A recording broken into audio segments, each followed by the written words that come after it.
राग धनासरी महला पहला।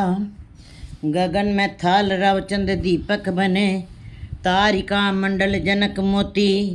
धूप मल्यान लो पवन चरोक रे, सगल वर्णाय फुलंत ज्योति।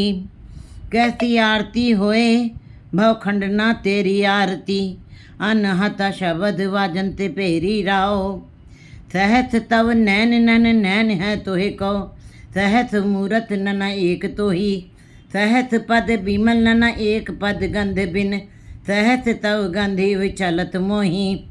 सब में ज्योत ज्योत है सोए, तिसकै चानण सब में चानण होए। गुर साखी ज्योत प्रगट होए, ज्योतिष पावे सुआरती होए।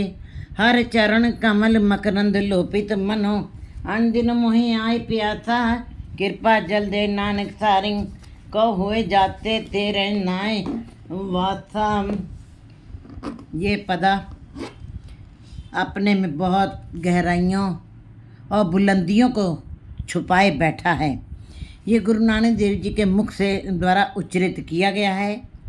प्राचीन काल से ही हमारे भारतवर्ष में श्रद्धालु लोग उस ईश्वर की आरती दोनों टाइम थाल में फल फूल कुछ धन और दीपक आदि रख करके उस ईश्वर की आरती करते हैं। सुगंधित वस्तुएं रख करके आरती करते हैं। आरती की विधि, उस थाल को मूर्ति के मुंह के चारों तरफ पहले घुमाया जाता है और फिर पूरे शरीर के ऊपर घुमाया जाता थाल को। लेकिन जब गुरुमत का ज़माना आया, गुरु नानक देव जी संसार में जब आए, जन्म लिया, परंतु उन्होंने आरती करते समय कोई अपने हाथ में थाल नहीं लिया, कोई सुगंधी वाली वस्तु नहीं ली, कोई दीपक नहीं लिया और कोई भी फल फूल थाली में नहीं रखा। गुरु जी का कहना था कि प्रभु की आरती हम कैसे कर सकते हैं। वो प्रभु असीमित है, वो अनंत है, और हम अपनी सीमित इंद्रियों के द्वारा कैसे उस ब्रह्मांड की आरती कर सकते हैं। उस विस्तृत रूप प्रभु की आरती कैसे कर सकते हैं, क्योंकि गुरु जी ने अपने मुख से ये पदा जब उचारा तो उन्होंने कहा कि उसकी आरती तो अपने आप ही हो रही है। हे परमात्मा, तू जितना बड़ा है उतनी बड़ी मेरी उस्तत नहीं है। मैं अपने मुख से, छोटे मुख से तेरे इतने बड़े मुख से की आरती कैसे कर सकता हूँ। मेरे पास ना उतने बड़े फूल हैं, न फल हैं, और ना मेरे पास उतना बड़ा थाल है कि मैं तेरी आरती कर सकूँ। ये शब्द जब उचारा गया है, तब गुरु नानक देव जी जगन्नाथपुरी में पहुँचे हैं। वहाँ पर रात्रि का समय है और पंडित मिल करके, सब लोग मिल करके उस ईश्वर की आरती कर रहे हैं। थाल में फल फूल, दिया बत्ती और सब धन संपदा रखी हुई है और आरती कर रहे हैं। तब गुरु जी भी उस स्थान पर जब पहुँचे हैं तो योगियों ने कहा है, पंडितों ने कहा है कि आप कैसे संत हैं कि आप आरती में शामिल नहीं हुए हैं। तब गुरु जी ने वहाँ पे बताया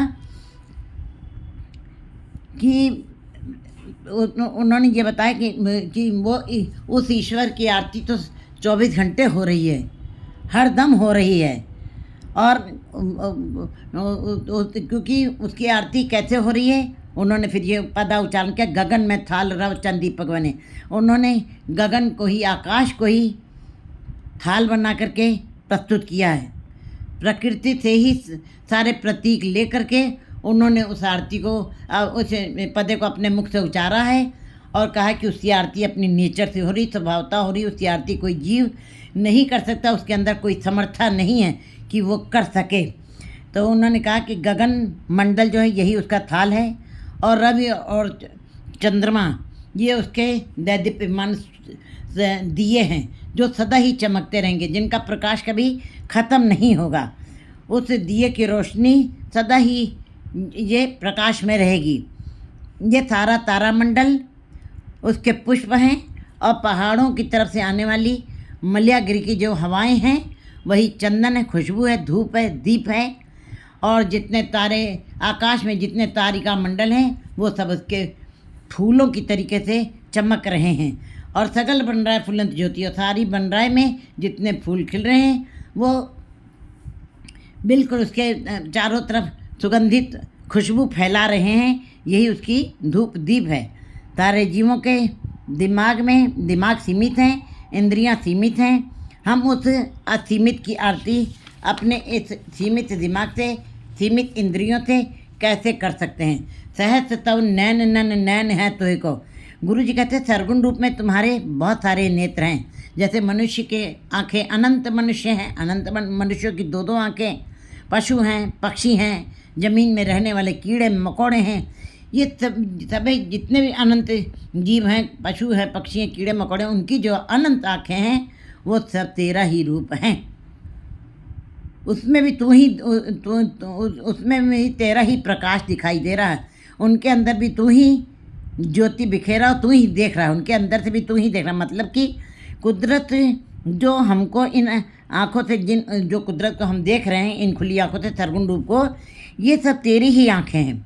बेशुमार हैं, अनंत आँखें हैं। लेकिन दूसरी तरफ जो निर्गुण रूप है, अमूर्त रूप है, निराकार रूप है, उसमें तेरी एक आँख भी नहीं है। सहस्र तव नैन नन नैन है तो को, सहस्र मूरत नन एक तो ही। लेकिन जब निर्गुण रूप तुम्हारा हो जाता है तब वही एक भी आँख तेरी नहीं रह जाती। मतलब कि वो निराकार में कुछ भी नहीं देख रहा।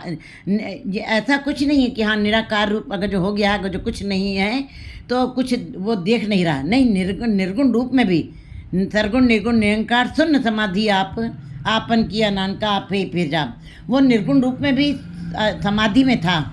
वो सारी सब कुछ देख रहा था। जिस समय अभी संसार की रचना नहीं हुई, कुदरत की रचना नहीं हुई, उस समय वो शून्य रूप में, निर्गुण रूप में वो स्वयं था। सच्चाई ये है कि उसके इस निराकार रूप में भी आकार बने हुए हैं। इस निराकार से ही सारे आकार बने हैं। उसके इस निराकार रूप से, क्योंकि निर्गुण रूप पहले था, सरगुण रूप बाद में हुआ। उसको अपनी जब मौज में आया है परमात्मा, मस्ती में आया, मौज में आया, तब उसने अपनी सृष्टि की रचना की, तब ये साकार। लेकिन ये साकार रूप निराकार से ही निकला है।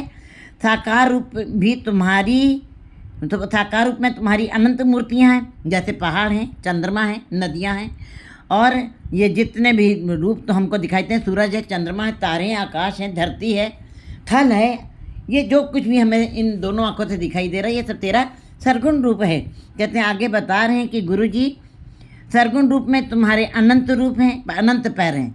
जैसे कि 4 पैर वाले जानवर, पशु, पक्षी और मनुष्य अनंत पैर हैं। इसका मतलब सरगुण रूप में तेरे सहस्र पद भीमल नन्ना एक पद गंध बिन सहस्र तव गंध एव चलत मोही। कहते हैं सरगुण रूप में तुम्हारे अनंत पैर हैं, क्योंकि जितने जीव तुमने बनाए उनके सब अनंत पैर हैं। 4 पशुओं वाले पैर हैं, 4 पशुओं वाले जीव जो हैं उनके 4 पैर, और पक्षी और कीड़े मकोड़े और मनुष्य, इस प्रकार अनंत पैर हैं। लेकिन उन पैरों मनुष्य कहते हैं, अनंत पैरों के में जब निराकार रूप में तेरा एक पैर भी नहीं दिखाई देता है, क्योंकि निराकार अमूर्त रूप है जो उसका रूप दिखाई नहीं देता। लेकिन ये नहीं कि वो निराकार रूप में होकर के वो सब सारी शक्ति उसके अंदर, वो निर्गुण रूप में भी देख रहा है और सरगुण रूप उसका अपने मौज में बनाया है, परंतु उसमें भी विराजमान है वो शून्य समाधि। आप उस समय भी वो शून्य में है, समाधि में है, और हमको दिखाई नहीं दे रहा उस समय, परंतु सरगुण रूप में वो दिखाई दे रहा है।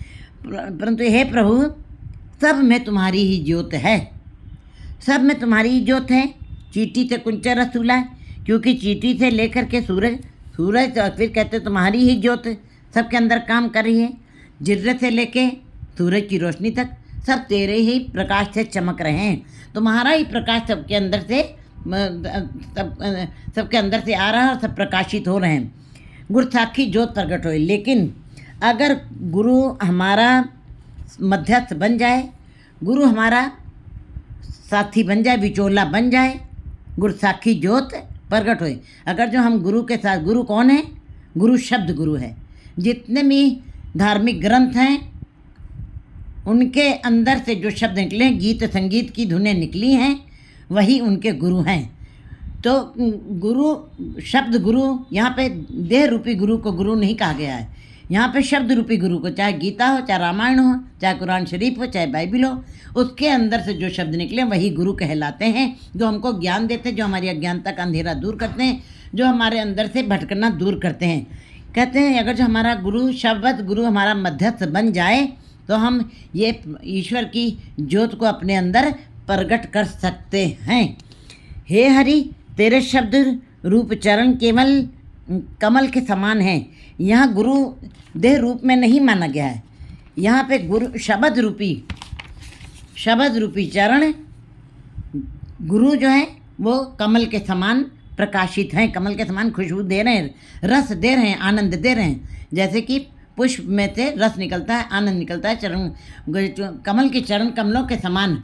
हे हरि, तुम्हारे शब्द हमको रस दे रहे हैं, आनंद दे रहे हैं, मिठास दे रहे हैं। और जितने भी धार्मिक ग्रंथों में शब्द हैं वो सब हर जीव को जीने की कला सिखाते हैं और जीवन को कैसे हम अपने मनुष्य जीवन की यात्रा को कैसे सफल कर सकते हैं और संसार में रहते हुए परमात्मा के साथ कैसे मिलाप कर सकते हैं, यही हमको धार्मिक ग्रंथ शिक्षा देते हैं। ऐसे धार्मिक ग्रंथ ही गुरु रूप, जिससे प्रभु के गीत संगीत की ध्वनि उठ रही है, जिसमें से गीत संगीत की ध्वनि उठ रही है जिन ग्रंथों में से, ऐसे गुरु शब्द चरण कमलों के समान हैं, जिसमें से बहुत भारी मिठास निकल रही है, रस निकल रहा है। इसलिए बिल्कुल वैसे ही जैसे कि स्वाति बूंद के कथक पपीहे को है, सारी बूंदों के लिए उसको कोई इच्छा नहीं, बरसात बहुत हो रही है, लेकिन पपीहे को तृप्ति केवल स्वाति नक्षत्र की एक बूंद से ही होती है। लेकिन उसके कारण भी वो हर पल हर क्षण प्री कहाँ अपने प्री को याद रखता है, कभी भी एक पल के लिए भी वो विस्मृत नहीं होने देता है। गुरु जी भी कहते हैं, गुरु जी कह रहे हैं कि वैसे ही हे परमात्मा, मुझको भी अपनी बख्शिश की बूंद, शब्द की बूंद, नाम की बूंद मेरे मुख में डाल दे। मेरी भी जीवा विलाप कर रही है, तरस रही है और तड़फ रही है, तुम्हारे उस नाम की स्वाति बूंद को पाने की इच्छा प्रकट कर रही है, जिस बूंद से सारी ही प्यास बुझ जाती है। और गुरु नानक देव जी कहते हैं कामनाएं पूरी हो जाती हैं, आशाएं पूरी हो जाती हैं, जीवन सफल हो जाता है।